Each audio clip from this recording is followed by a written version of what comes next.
Hello students, आज का हमारा टॉपिक है संगीत रत्नाकर ग्रंथ। संगीत रत्नाकर ग्रंथ के रचयिता पंडित सारंगदेव जी हैं। यह ग्रंथ 13वीं शताब्दी के उत्तरार्ध में लिखा गया।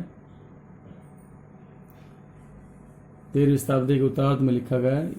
यह एक आधारिक ग्रंथ है, आधार ग्रंथ है।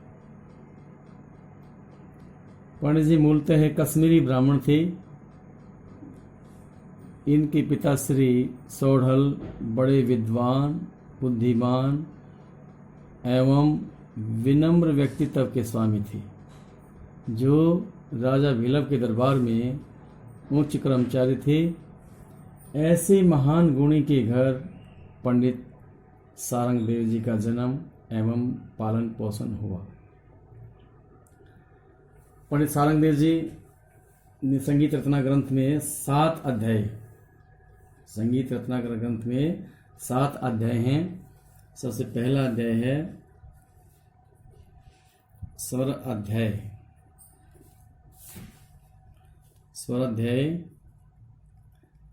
स्वर अध्याय में डेफिनेशंस दी गई हैं इस प्रकार से। नाद है संगीत, नाद, श्रुति, संगीत, नाद, श्रुति, स्वर, ग्राम, संगीत, नाद, श्रुति, ग्राम, मूर्छना,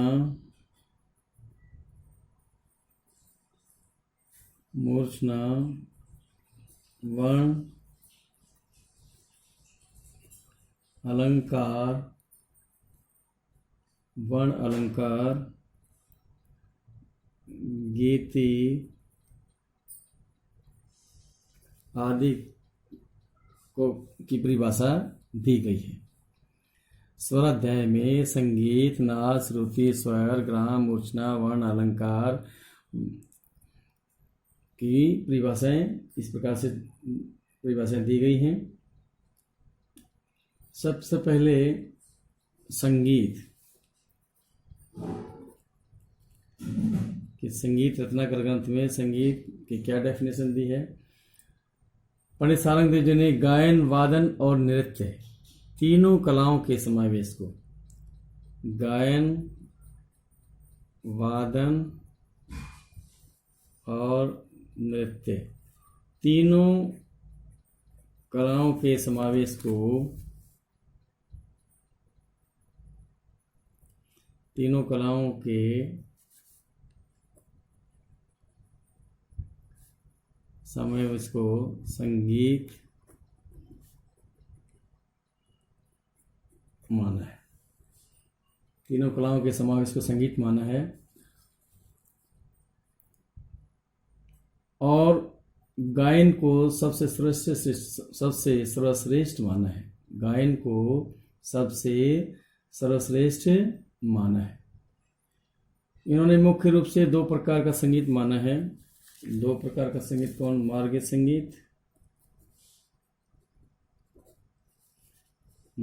संगीत और दूसरा है देसी संगीत। मार्गीय संगीत व देसी संगीत। मार्गीय संगीत क्या होता है? देवता लोग जिसका प्रयोग करते थे और मोक्ष प्राप्ति के लिए। और देसी संगीत जन रुचियों पर आधारित होता है। ये देसी संगीत इस प्रकार से। नेक्स्ट, नाद। सेकंड जो डेफिनेशन है वो है नाद। नाद की क्या डेफिनेशन दी है पंडित सारंगदेव जी ने? पंडित सारंगदेव जी ने गीत, वाद्य और नृत्य को नादात्मक मानकर संपूर्ण जगत को नाद के अधीन रखा है, नाद के अंडर रखा है। नाद की अभिव्यक्ति से आनंद मिलता है और नाद के 2 भेद बताए हैं, आहत नाद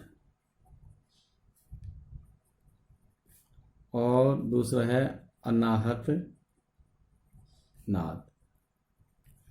ये इस प्रकार से नाद के दो भेद बताए हैं, आहत नाद और अनाहत नाद। नेक्स्ट पॉइंट है श्रुति। पंडित सारंगदेव जी ने 22 भेद माने, 22 भेद मानते हैं और उन्हें श्रुति की संज्ञा दी है। अर्थात आप ये कह सकते हैं 22 श्रुतियाँ मानी,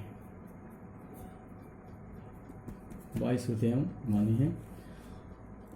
और वे कहते हैं कि हृदय स्थान में 22 नाड़ियाँ लगी हैं, 22 नाड़ियाँ लगी हैं जो तिरछी हैं और वायु के आघात करने पर उन्हीं से 22 श्रुतियाँ एक के बाद एक क्रम से उत्पन्न होती हैं। वायु के आघात करने पर उन्हीं से 22 श्रुतियाँ एक के बाद एक क्रम से उत्पन्न होती हैं, 22 श्रुतियाँ इस प्रकार से। नेक्स्ट है स्वर। स्वर की परिभाषा के अंतर्गत पंडित सारंगदेव जी लिखते हैं, श्रुति के उपरांत उत्पन्न होने वाला रंजक नाद स्वर कहलाता है। श्रुति के उपरांत उत्पन्न होने वाला रंजक नाद स्वर कहलाता है। उन्होंने 22 श्रुतियाँ मानी थी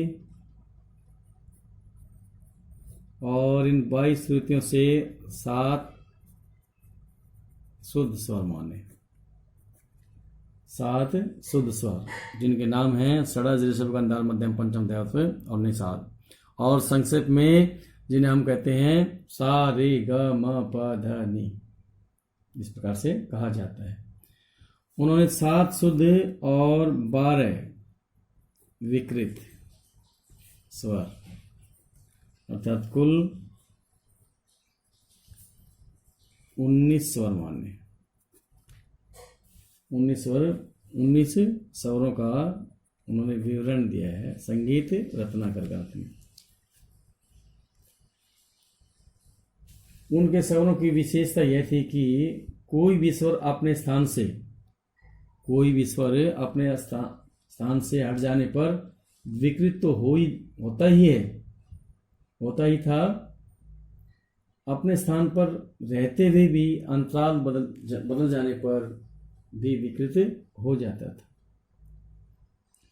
ये था स्वर की परिभाषा पंडित सारंगदेव जी किस प्रकार से दी। नेक्स्ट पॉइंट है वादी, संवादी, अनुवादी और विवादी। राग में जिस स्वर का सबसे अधिक प्रयोग किया जाता है, अन्य स्वरों की अपेक्षा जिस स्वर का सबसे अधिक प्रयोग किया जाता है उसे हम कहते हैं वादी स्वर। वादी से कम और अन्य स्वरों से अधिक जिस स्वर का प्रयोग किया जाता है उसे हम कहते हैं संवादी। संवादी स्वर कहते हैं। अनुवादी जो स्वर है, जो दूसरे स्वरों का अनुसरण करने वाला स्वर, उसे हम कहते हैं अनुवादी स्वर। विवादी स्वर विपरीत वाद रखने वाला यानी शत्रु तुल्य विवादी स्वर कहलाता है। वादी और विवादी जो स्वरों में 3-4 स्वरों का डिफरेंस अंतर जरूर होता है। जिस प्रकार से श्रुतियों के मध्य मान लीजिए 8वीं श्रुति पर सा है, वादी स्वर है, तो 12वीं श्रुति 13वीं श्रुति पर संवादी स्वर मिलेगा इस प्रकार से। तो ये था वादी, संवादी, अनुवादी और विवादी। नेक्स्ट पॉइंट है ग्राम। कितने ग्राम माने? ग्राम की परिभाषा इस प्रकार से दी है पंडित सारंगदेव जी ने, मूर्छनाओं का आश्रय समूह, मूर्छनाओं का आश्रय समूह, मूर्छनाओं का आश्रय समूह ग्राम कहलाते हैं। 2 ग्राम माने हैं, षडज ग्राम और मध्यम ग्राम। और गांधार ग्राम का प्राचीन काल में ही लोप हो चुका था, समाप्त हो चुका था उस ग्राम में। नेक्स्ट पॉइंट है मूर्छना।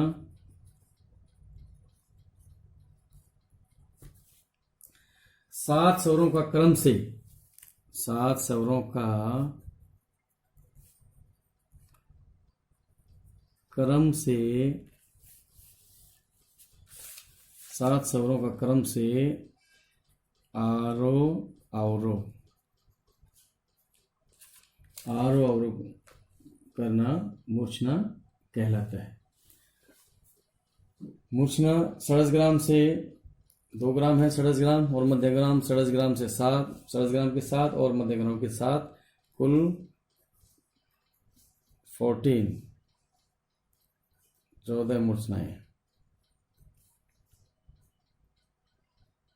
इस प्रकार से 14 मूर्छनाएं बनती हैं षड्ज ग्राम के और मध्यम ग्राम के 7 षड्ज ग्राम के 7 मध्यम ग्राम की, कुल 14 मूर्छनाएं बनती हैं।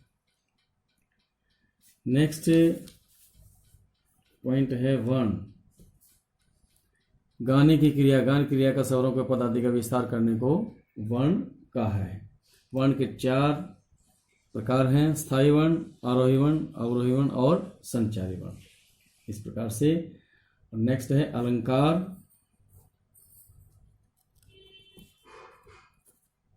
पंडित सारंगदेव जी ने विशिष्ट वर्ण समुदाय को ही अलंकार कहा है। अलंकार का प्रयोग गाने में रंजकता बढ़ाने के लिए, स्वरों की स्थिति का ज्ञान करवाने के लिए बताया है। वर्णगत अलंकारों के 4 भेद बताए हैं, स्थायी वर्ण अलंकार, आरोही वर्ण अलंकार, अवरोही वर्ण अलंकार और संचारी वर्ण अलंकार। नेक्स्ट है गीति। पद तथा लय से युक्त और वर्ण से अलंकृत गान क्रिया को पंडित सारंगदेव जी ने गीति की संज्ञा दी है। गीति की संज्ञा दी है। तो पहले भाग में हमने फर्स्ट पॉइंट को ही, स्वर अध्याय को ही एक्सप्लेन किया है। नेक्स्ट वीडियो में हम नेक्स्ट पॉइंट राग विवेक अध्याय, प्रकीर्णाध्याय, प्रबंध अध्याय, तालाध्याय, वाद्याध्याय और नृत्याध्याय, नेक्स्ट संगीत रचना करके नेक्स्ट जो वीडियो बनाएंगे उनमें ये पॉइंट्स देंगे। आज का इतना ही है, एक पॉइंट ही हमने एक्सप्लेन इस प्रकार से किया है। धन्यवाद।